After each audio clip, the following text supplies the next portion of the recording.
The world is holding its breath. Will there be a new strike on Iran? Tensions between Iran and the US have lasted for decades, but it seems that right now, Washington is close to making a decision on a conflict that is existential for it. Despite the historical fact that the United States was the very first nation in the world to successfully create a nuclear bomb, and the first to ever use this type of catastrophic and devastating weapon against people, Washington has, for many consecutive years, consistently advocated for significantly reducing the world's total nuclear arsenal and the systematic dismantling of all currently existing nuclear warheads. This has met with mixed success. For example, while a special document and working monitoring commissions were created to contain Russia and enable mutual oversight, Iran is a country that definitely will not share its uranium achievements with the US. In particular, this is because America is the main ally of Israel, the eternal adversary of Islamic countries in the Middle East. And now all of us are following the mass protests in Iran against the government. And it is precisely these protests that have set a precedent for considering the Iranian authorities weaker than ever before. Will the United States of America take advantage of this to put an end to the Ayatollah's regime once and for all? And will Tehran dare to launch a corresponding nuclear strike against Israel? These are the questions the whole world is asking today, and these are the questions we will be exploring with you in this broadcast. So give a like, subscribe, and let's try together to figure out what awaits the world and ultimately what awaits us. Your part is to like, subscribe, and comment. My part, as always, is to provide the information. So let's get started. On January 28th, the President of the United States, Donald Trump, announced a sharp escalation of the situation around Iran and reported that a large-scale American naval group was approaching its shores. He made the corresponding statement at the White House and also published it on the social network Truth Social. According to the head of the White House, an aircraft carrier strike group led by the aircraft carrier Abraham Lincoln is heading to the region and is already on its way to the potential conflict zone.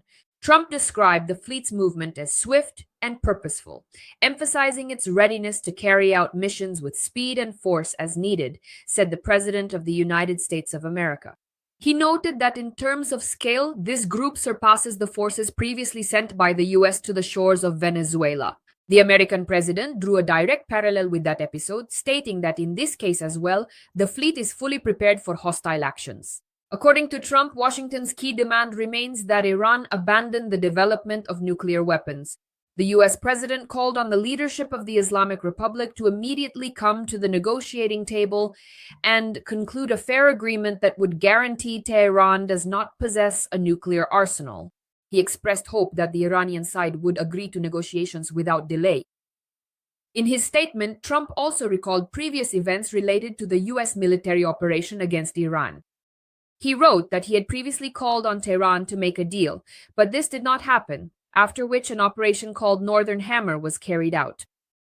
According to the President of the United States, this operation resulted in significant destruction on Iranian territory. Trump warned that if the scenario is repeated, the next strike could be much larger in scale. At the same time, the American leader specifically emphasized that the further development of events depends on the decisions made by the Iranian leadership. According to Trump, the responsibility for any possible escalation lies squarely with Tehran. It should also be recalled that in June, the United States of America carried out strikes on Iranian nuclear facilities. Washington stated that these facilities were part of a program aimed at developing nuclear weapons. At that time, the Pentagon reported the complete destruction of the relevant infrastructure. The reaction of the Iranian authorities in June to these US strikes was harsh. In November, Iranian President Masoud Pezeshkian stated that Tehran would restore the destroyed nuclear facilities with even greater strength. This statement was made against the backdrop of ongoing tensions between the two countries and increased pressure from Washington. Subsequently, the position of the Iranian authorities was somewhat adjusted. Iranian Foreign Minister Abbas Araghchi stated that the country is no longer enriching uranium at any of its facilities on its territory. At the same time, media reports emerged that Iran's supreme leader had taken shelter in a bunker due to fears of a possible strike from the United States of America. These reports appeared after statements by Donald Trump in which he called for an end to the Iranian Ayatollah regime and declared the need for changes in the country's leadership. Against this backdrop, the American channel CNN, citing sources in the U.S. administration, reported that Donald Trump is considering the possibility of a new major military strike against Iran. According to the sources, such discussions began after previous contacts between the parties aimed at limiting Iran's nuclear program and ballistic missile production program failed. Among the options discussed in the White House, CNN sources mention airstrikes against Iran's leadership and security forces. The U.S. considers these forces responsible for the deaths of hundreds of participants in mass protests within the country. Nuclear facilities and elements of state infrastructure are also being considered as possible targets. At the same time, it is emphasized that a final decision to launch the operation has not yet been made. At the beginning of January, the US and Iran tried to establish a dialogue through intermediaries. Messages were conveyed through Omani diplomats, as well as via a direct channel between Donald Trump's special envoy Steve Witkoff and Iran's foreign minister Abbas Araghchi. The possibility of a personal meeting between representatives of the two countries was discussed, but it never took place. According to the American side, Washington insisted on Iran's complete abandonment of uranium enrichment, the introduction of new restrictions on the ballistic missile program, and the cessation of support for regional proxy forces, including Hamas. One of the key stumbling blocks was the U.S. demand to limit the range of Iranian ballistic missiles, which Tehran categorically rejected, stating its willingness to discuss only the nuclear program. After that, the negotiation process effectively reached a deadlock. Against the backdrop of stalled negotiations, Donald Trump announced that the U.S. could significantly strengthen its presence in the region with the arrival of the Abraham Lincoln Carrier Strike Group, which has already entered the Indian Ocean and is heading toward Iran. In official statements, the Iranian authorities emphasized that any U.S. attack would be met with an immediate and powerful response.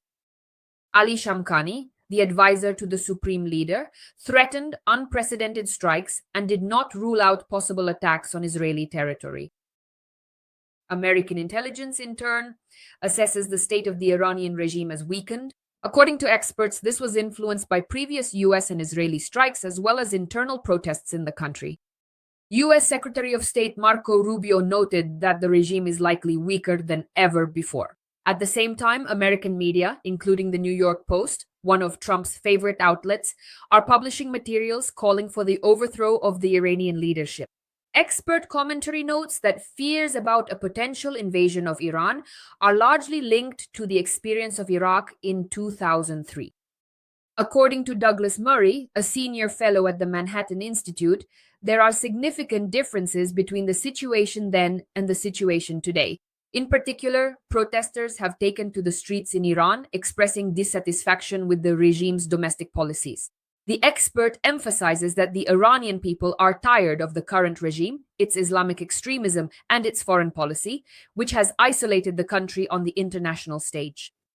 Murray also recalls previous periods of relative freedom, which part of the country's population remembers and actually looks to as an example when they take to the streets, and which the protesters are in fact guided by. One of the factors causing concern in the United States is Iran's active role in the Middle East. Expert reviews note that the Iranian regime has significantly influenced the situation in Iraq after 2003, supporting local armed groups and creating infrastructure for carrying out attacks against American and allied forces. In Yemen and Lebanon, Iranian entities, as noted, have facilitated the arming of local groups, supporting military actions and maintaining internal hostilities within the country. Iran has also been accused of attempting to carry out terrorist acts outside the region, for example, in Bulgaria, Argentina, the United Kingdom, and the United States of America. It is also worth recalling here that before the Islamic Revolution of 1979, Iran was ruled by Shah Mohammad Reza Pahlavi, a secular authoritarian leader oriented toward the United States of America and the West. He carried out rapid modernization of the country, but the reforms were implemented from the top down, accompanied by growing inequality and harsh repression against any opposition. The Savak secret police suppressed liberals, leftists, and religious figures, while the Shiite clergy was losing its political and economic influence. As a result, dissatisfaction with the regime spread across broad segments of society. One of the main critics of the Shah was the Shiite theologian Ruhollah Khomeini. He accused the authorities of subservience to the West and of destroying the foundations of Islam.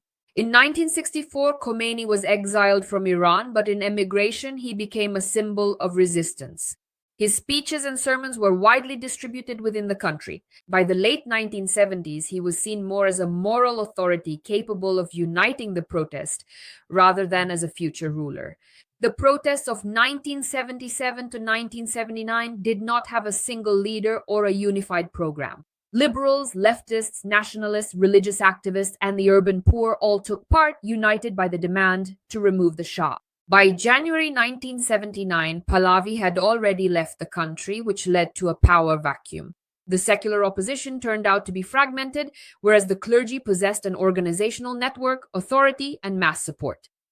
After Khomeini returned to Iran in February 1979, he quickly concentrated power in his own hands. Revolutionary committees, Islamic courts, and the Islamic Revolutionary Guard Corps were established, which became the backbone of this very new regime. Through a referendum with no alternatives, Iran was declared an Islamic Republic. Soon, former revolutionary allies, liberals, and leftists were removed from power or repressed. That was the information as of today. Thank you for staying with us. We will continue to monitor the situation in Iran. And the most important question, will the US strike Iran, and will that strike truly be devastating? As soon as the situation becomes clearer, we will inform you immediately. To make sure you don't miss anything, be sure to subscribe to us.